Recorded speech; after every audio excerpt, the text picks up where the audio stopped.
সাধারণ মানুষ যেটা হয়রানি হচ্ছে এ বিষয়ে বলার মতো কোনো ভাষাই নেই। তবে আমি জনগণকে বলি, আপনারা শান্ত থাকুন, এসআইআরে অংশগ্রহণ করুন, কিছু করার নেই। এই হয়রানির শিকার আপনারা যেটা হচ্ছেন সেটা একদম অযৌক্তিকভাবে বেআইনিভাবে করা হচ্ছে। এই শিকার জনসাধারণ, এর ফল নিশ্চয়ই ভুগবে। নির্বাচন কমিশনকে এর জনগণের কাছে কৈফিয়ত দিতে হবে। এত হয়রানির ফল নির্বাচন কমিশন পেয়ে যাবে ও অতি শীঘ্রই মানুষ তার জবাব দেবে। এখন এ বিষয়ে কি বলবো, প্রত্যেকেই জানে।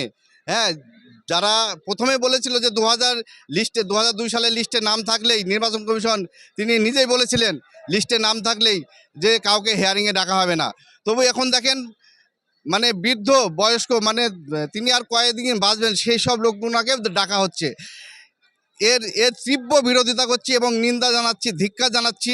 হ্যাঁ, এইসব বয়স্ক মানে মা ভাই বোনদের ডাকার জন্য এসব মানে তীব্র ধিক্কার জানাচ্ছি। হ্যাঁ, ইনাদের চক্রান্তে আমাদের যেভাবে হয়রানির শিকার হচ্ছে মানুষজন, তা ভাষা বলার মতো নেই।